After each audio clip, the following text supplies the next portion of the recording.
رسول اللہ صلی اللہ علیہ وسلم کی تشریف آوری سے پہلے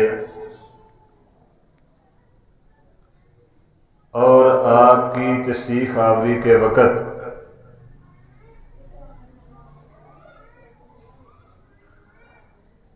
دنیا کو اندھیروں نے اپنی لپیٹ میں لیا ہوا تھا، ہر قسم کے اندھیروں نے۔ تہذیبی اور ثقافتی انحطاط انسان کا مقدر بنا ہوا تھا۔ مجلسی زندگی سنجیدگی جیسے اوصاف حمیدہ سے خالی ہو چکی تھی، محروم ہو چکی تھی۔ اوصاف حمیدہ سنجیدگی جیسا عظیم سنجیدگی جیسی صفت انسانوں کی زندگی اس صفت سے محروم تھی۔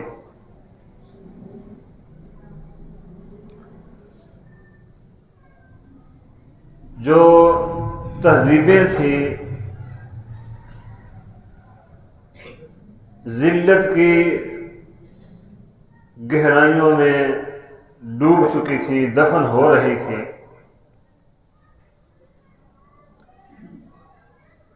انہی حالات میں رسول اللہ صلی اللہ علیہ وسلم نے ایک ایسی تہذیب کی بنیاد رکھی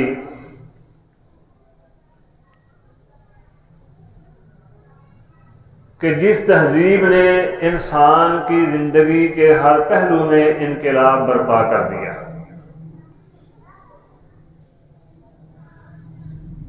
انسان کی زندگی کا ہر پہلو انقلاب سے مستفید ہوا۔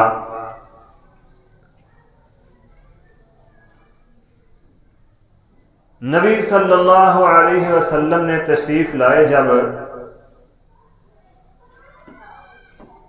تو تمام تہذیبوں کو بدل دیا، ختم کر دیا، ایک نئی تہذیب کی بنیاد رکھی۔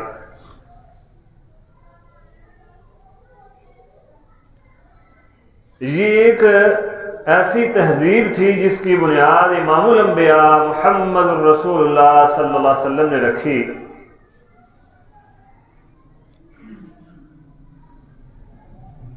کہ دنیا کا ہر انسان یا تو اسے قبول کرنے پر مجبور تھا، نہیں تو کم از کم ماننے پر ضرور مجبور تھا کہ یہ بہترین تہذیب ہے۔ اس جیسی تہذیب آج تک نہ کوئی پیدا ہو سکی ہے، نہ قیامت تک پیدا ہوگی، کیونکہ انسان روز اول سے اس بات کے منتظر تھے کہ کوئی بہترین تہذیب، کوئی بہترین رہنے سہنے کا طریقہ ہمیں مل جائے۔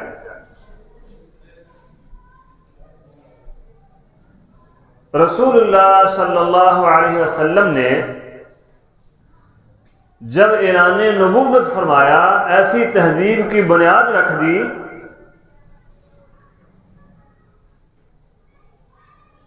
کہ انسانوں کی وہ آرزو پوری کر دی اور دنیا میں اس وقت کی ہر تہذیب کو ختم کر دیا، ہر تہذیب سے انسانوں کو بے نیاز کر دیا، سوائے اس تہذیب کے جس کی بنیاد خود رسول اللہ صلی اللہ علیہ وسلم رکھ رہے ہیں۔ اور نبی صلی اللہ علیہ وسلم نے جس تہذیب کی بنیاد رکھی ہے انسانوں کو جو انقلابی تہذیب دی ہے نبی مکرم صلی اللہ علیہ وسلم نے، اس کے بنیادی 2 اصول بتائے ہیں بس، کوئی لمبی چوڑی تفصیلیں نہیں ہیں، صرف 2 اصول بس، جس تہذیب کی بنیاد امام الانبیاء محمد الرسول اللہ صلی اللہ علیہ وسلم نے رکھی ہے۔ پہلا اصول مساوات، برابری۔ کوئی طاقتور اور کمزور کا فرق نہیں ہے، مالدار اور غریب کا فرق نہیں ہے، سوائے دل کے تقوی اور اعمال صالحہ کے، بس۔ اللہ رب العزت نے یہ بات مختصر انداز میں اس طرح فرمائی، یا ایھا الناس انا خلقناکم من ذکر و انثی، اے لوگو ایک مرد اور ایک عورت سے تمہیں پیدا کیا ہے، بس بات ختم۔ کوئی امیر نہیں، کوئی غریب نہیں، کوئی بڑا نہیں، کوئی چھوٹا نہیں، کوئی طاقتور نہیں، کوئی کمزور نہیں، من ذکر و انثی، بس بات ختم۔ کوئی سید نہیں، کوئی چودھری نہیں، کوئی رانا نہیں، کوئی چٹھا نہیں، کوئی فلاں تین نہیں، بس انا خلقناکم من ذکر و انثی، ایک مرد اور ایک عورت، بات ختم۔ وَجَعَلْنَاكُمْ شُعُوبًا وَقَبَائِلَ لِتَعَارَفُوا، یہ جو قبیلے ہیں تمہاری پہچان کے لیے ہیں۔ إِنَّ أَكْرَمَكُمْ عِنْدَ اللَّهِ أَتْقَاكُمْ، اگر کوئی بڑا ہے تو وہ وہی ہے جس کے دل میں اللہ کا ڈر ہے، بس۔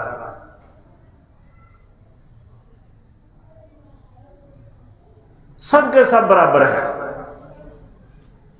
بڑے چھوٹے، امیر غریب کا فرق نبی صلی اللہ علیہ وسلم نے ختم کر دیا، اور فرمایا یا ایھا الناس الا ان ربکم واحد و ان اباکم واحد، لوگوں تمہارا رب بھی ایک ہے اور تمہارا باپ بھی ایک ہے، نہ رب 2 ہیں نہ باپ 2 ہیں۔ جب رب بھی ایک ہے تو بندے بھی برابر ہی ہیں اللہ کے ہاں، جب باپ بھی ایک ہے تو اولاد ساری کی ساری برابر ہے، طاقتور اور کمزور، مالدار اور غریب، منصب والا اور اس کے نیچے کام کرنے والا، فرق ختم ہے۔ اور بڑے ہی پیارے انداز سے سیدنا عمر بن خطاب رضی اللہ عنہ نے فرمایا تھا ابو بکر رضی اللہ عنہ کے متعلق، فرمایا یہ ہمارا سردار ہے ابو بکر، اور ہمارے سردار بلال حبشی غلام در غلام کو اس نے آزاد کروایا ہے۔ ابو بکر اعلیٰ منصب والا ہے، اعلیٰ حسب و نسب والا ہے، لیکن ایسی تہذیب دی نبی صلی اللہ علیہ وسلم نے کہ ابو بکر بھی سردار ہے اور بلال حبشی بھی سردار ہے۔ اور کس کا فرق کہنے والا کون ہے؟ جو سرداروں کا سردار امیر المومنین عمر بن خطاب ہے رضی اللہ عنہ۔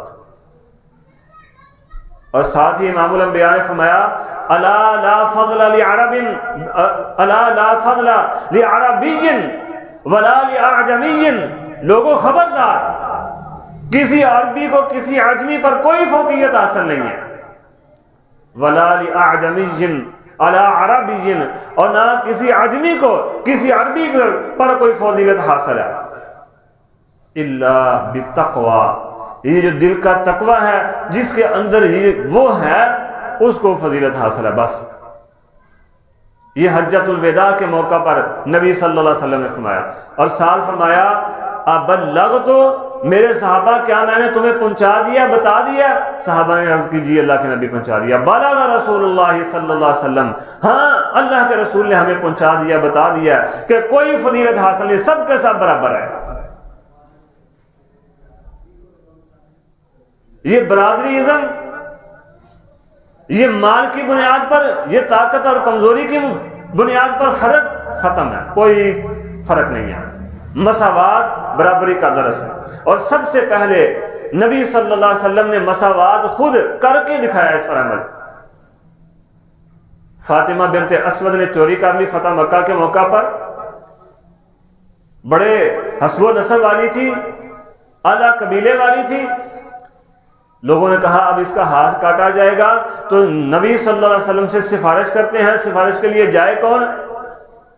قریش نے مشورہ کیا اس کام کے لیے اسامہ سے زیادہ مؤثر بندہ کوئی نہیں ہے، نبی صلی اللہ علیہ وسلم سے جا کے وہی یہ سفارش کر سکتا ہے۔ اسامہ رضی اللہ عنہ جا کے عرض کی اللہ کے نبی، فاطمہ بنت اسود حسب و نسب والی ہے، اعلیٰ خاندان والی ہے، اسے معاف کر دیں۔ نبی صلی اللہ علیہ وسلم نے فرمایا اتشفع یا اسامہ اتشفع فی حد من حدود اللہ، اوے اسامہ تو اللہ کی حدوں میں میرے پاس سفارش کرنے آ گیا، تو نظام عدل کو، تو نظام مساوات کو ختم کرنے کی سفارش کرتا ہے۔ قیامت تک لوگ میرے اوپر انگلیاں اٹھائیں گے کہ مساوات کا درس دیتا تھا اور خود مساوات کر کے نہیں گیا۔ اتشفع فی حد من حدود اللہ، منبر پر کھڑے ہوئے خطبہ دیا، فرمایا لوگوں تم سے پہلے لوگ کائنات کے رب نے اسی لیے ہلاک کر دیے، کوئی منصب والا، کوئی چودھری، کوئی وڈیرا، کوئی شریف چوری کرتا تھا چھوڑ دیتے تھے، کمزور چوری کرتا تھا اسے سزا دیتے تھے، حد قائم کر دیتے تھے۔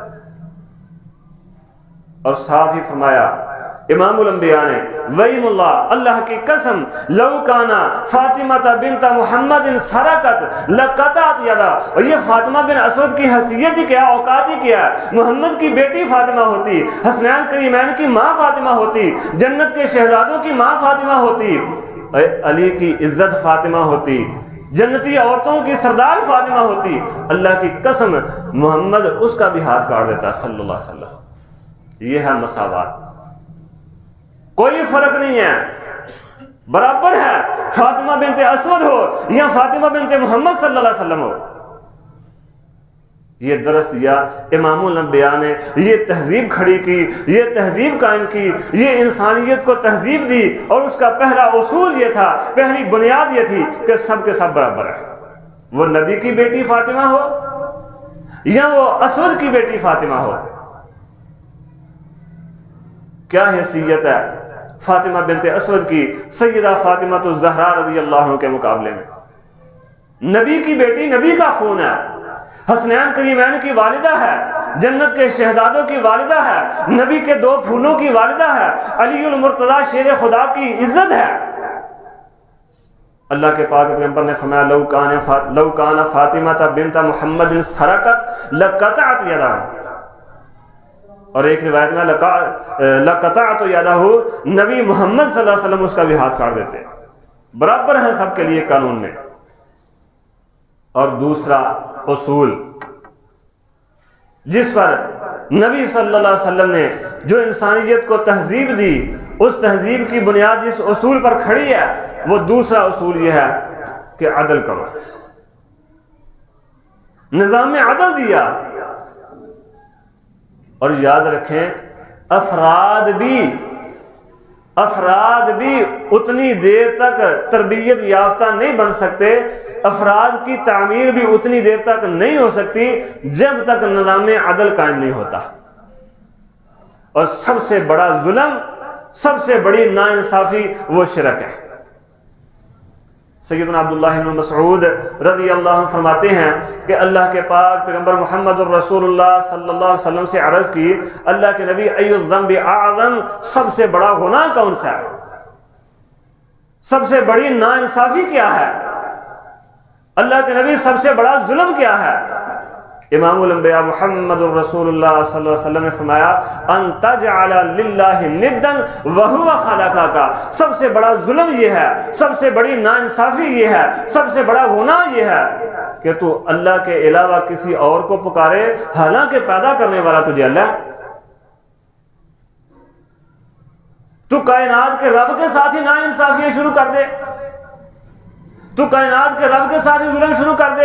ان تجعل للہ ندا وہو خلقک، تو کہے علی حجویری بھی مشکل کشا ہے، علی المرتضی بھی مشکل کشا ہے، علی حجویری بھی داتا ہے، غوث اعظم ہے، عبد القادر جیلانی بھی ڈوبی ہوئی تارتا ہے، پیدا تجھے اس نے کیا ہے، پکارنے کے لیے تو ان کے پاس چلا جائے۔ ان تجعل للہ ندا وہو خلقک، سب سے بڑا ظلم، سب سے بڑی ناانصافی، سب سے بڑا گناہ عبداللہ بن مسعود یہ ہے کہ تو اللہ کو چھوڑ کے اوروں کو پکارنا شروع کر دے، حالانکہ پیدا کرنے والا تجھے وہ ہے۔ عدل، انصاف یہ ہے کہ تو صرف پیدا بھی اسی نے کیا تو پکار بھی تو مدد کے لیے، ہر کام کے لیے صرف اسی کو، عبادت بھی صرف اسی کی ہے۔ کائنات کا رب قیامت کے دن آدم علیہ السلام سے لے کر آخری انسان تک میدان محشر میں جمع کیے ہیں، اور میدان محشر میں لوگوں کے فیصلے کے وقت جو سب سے پہلا اصول ہوگا وہ اصول بھی عدل ہی ہوگا، وہ اصول بھی انصاف ہی ہوگا۔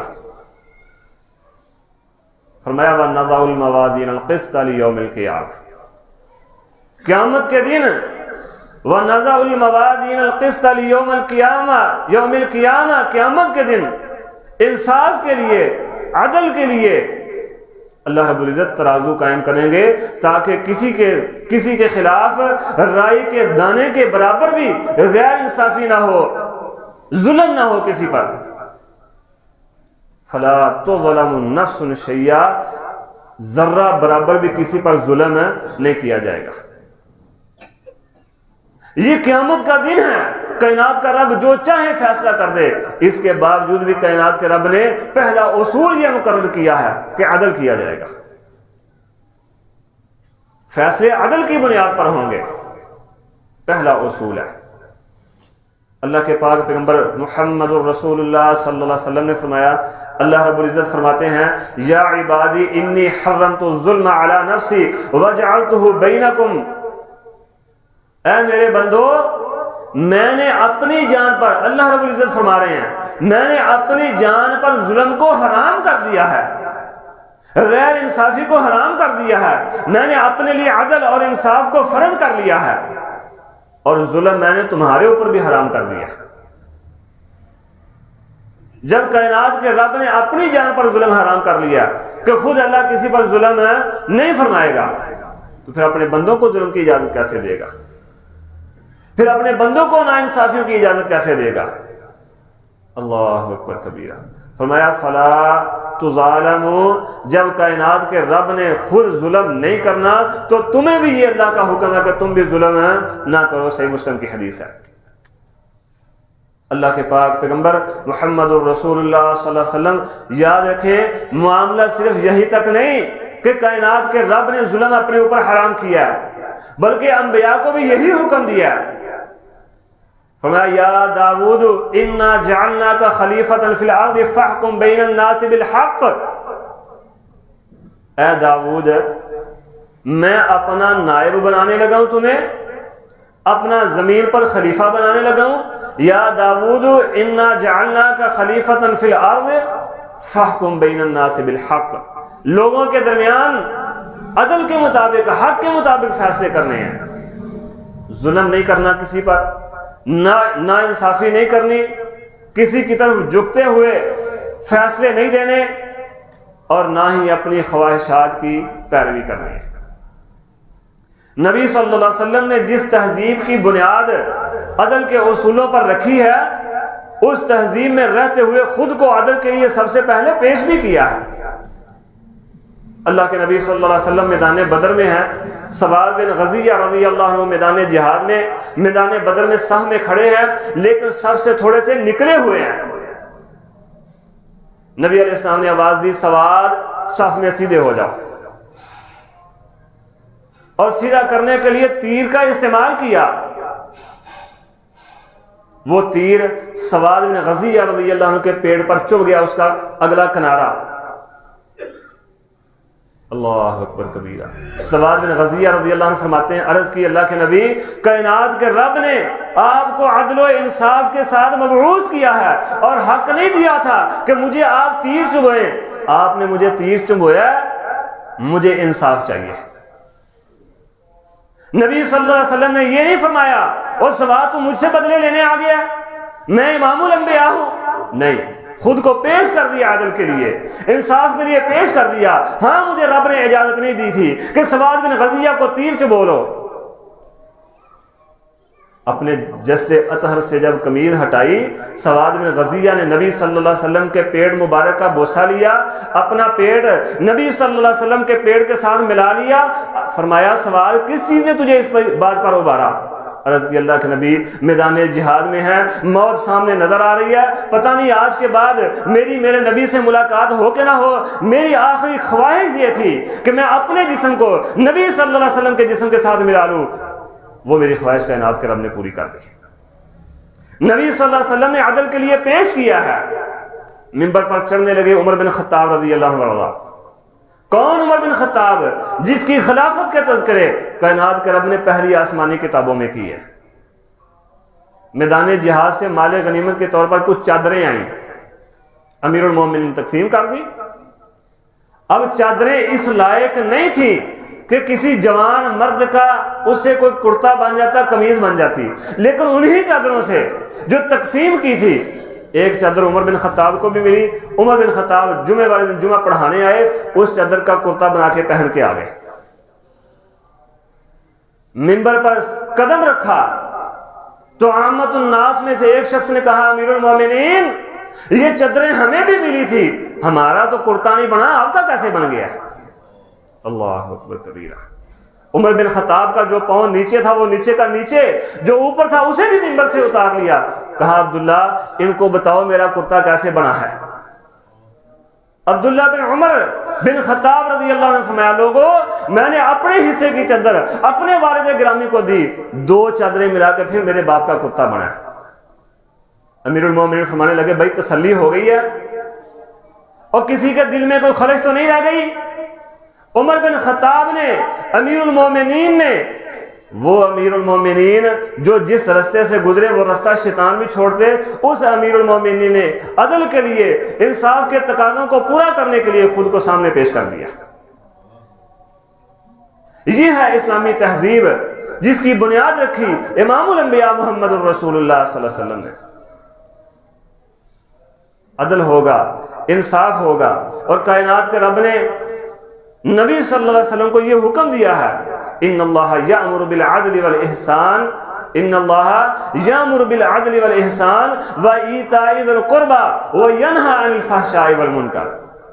کائنات کا رب آپ کو بھی یہی حکم دیتا ہے کہ آپ عدل و انصاف سے کام لیں، عدل و انصاف کریں۔ بے شمار ایسی مثالیں موجود ہیں۔ جب تک عدل اور انصاف قائم نہیں کیا جاتا، کروڑوں کی کرپشن نکل آئے تو معاف کر دیتے ہیں، کوئی بات نہیں جی ٹھیک ہے، یہ بڑے صاحب ہیں، اور کسی غریب کا 1 روپیہ چوری کا نکل آئے، اس بیچارے کی ساری زندگی جیل میں کٹ جاتی ہے، عدالت میں اس کے کیس کی سنوائی تک نہیں ہوتی، اس کا کیس فائلوں میں پڑا رہتا ہے، اس کا جنازہ جیل سے نکل آتا ہے۔ ان اللہ یامر بالعدل والاحسان۔ جب امام الانبیاء عدل کے لیے اپنے آپ کو پیش کر سکتے ہیں، جب امام الانبیاء عدل کے لیے اپنی بیٹی کو پیش کر سکتے ہیں، جب امیر المومنین عمر بن خطاب عدل کے لیے اپنے آپ کو پیش کر سکتے ہیں، میں اور آج کے بڑے چھوٹے یہ کیا حیثیت رکھتے ہیں؟ کس بات کی مولی ہیں یہ؟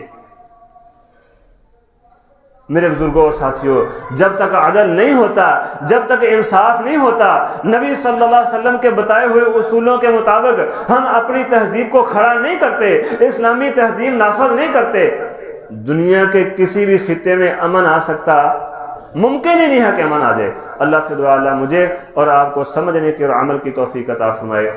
عدل اور انصاف کی برکت بھی بڑی ہے۔ عمر بن عبدالعزیز رحمۃ اللہ علیہ جب فوت ہوئے تو جو وراثت چھوڑ کر گئے تھے، ان کے کفن دفن کے انتظام کے بعد جو ان کے بچوں کے حصے آئی وہ چند روپے تھے، بس 200-400 روپے۔ ان سے پہلے بھی ایک خلیفہ گزرے، وہ اپنے بچوں کے لیے نقدی لاکھوں کی وراثت چھوڑ کر گئے۔ مورخین لکھتے ہیں کہ عمر بن عبدالعزیز چند روپے وراثت چھوڑ کر گئے تھے اور ہر وقت انصاف کرتے تھے. کبھی اللہ نے موقع دیا تو انشاءاللہ عمر بن عبدالعزیز رحمۃ اللہ کی سیرت پر بھی چند ایک گزارشات کریں گے. اور دوسرا خلیفہ جو ان سے پہلے گزر چکا تھا، جو لاکھوں کی وراثت چھوڑ کر گیا تھا، مورخین لکھتے ہیں کہ ہم نے اپنی آنکھوں سے جو لاکھوں کی وراثت چھوڑ کر جانے والا خلیفہ ہے اس کے بچوں کو بھیک مانگتے دیکھا ہے لوگوں سے، اور عمر بن عبدالعزیز کے بچوں کو اللہ کے راستے میں خرچ کرتے دیکھا ہے. وہ ظالم، یہ انصاف والا. وہ غیر منصفانہ فیصلے کرنے والا، یہ ہر وقت انصاف پر فیصلے کرنے والا. ان کے عمر بن عبدالعزیز کے خاندان کے پہلے خلفاء نے جو لوگوں سے زمینیں چھینی تھیں، عمر بن عبدالعزیز نے وہ سب کے سب واپس لے کے حقداروں کو جن کی تھی وہ واپس دے دیں. یہ ہے عدل، یہ ہے انصاف. تبھی عمر بن عبدالعزیز کے بچوں کو لوگوں نے اللہ کے راستے میں خرچ کرتے دیکھا ہے، اور ظالموں کے بچوں کو لوگوں نے بھیک مانگتے دیکھا ہے. اور یہ عدل، یہ انصاف صرف حکمرانوں کے لیے نہیں ہے، بلکہ اللہ تعالیٰ نے فرمایا، نبی صلی اللہ علیہ وسلم نے فرمایا، قیامت کے دن ان المقسطین عند اللہ علی منابر من نور، جو انصاف کرنے والے ہوں گے وہ اللہ کے ہاں اللہ کی دائیں جانب نور کے ممبروں پر ہوں گے. جو ان المقسطین عند اللہ علی منابر من نور عن یمین الرحمن عز وجل، وہ رحمان کے دائیں جانب نور کے ممبر رکھے جائیں گے، انصاف کرنے والے ان ممبروں پر ہوں گے. آگے نبی صلی اللہ علیہ وسلم نے فرمایا، جب یہ فیصلہ کرتے تھے تو عدل کے ساتھ، اپنے گھر والوں میں کرتے تھے تو عدل، جو ان کے نیچے کام کرنے والے تھے، جو ان کے ملازمین تھے، جو ان کے نوکر چاکر تھے، جو ان کے متاحت تھے، ان کے درمیان بھی یہ عدل و انصاف کرتے تھے. یہ ہے عدل کرنے کی برکت. اللہ مجھے اور آپ کو، یعنی بتانے کا مقصد یہ ہے کہ صرف یہ نہیں کہ حکمران عدل کریں، بلکہ میں اپنے گھر کا حکمران ہوں، مجھے گھر والوں کے متعلق عدل کا حکم ہے.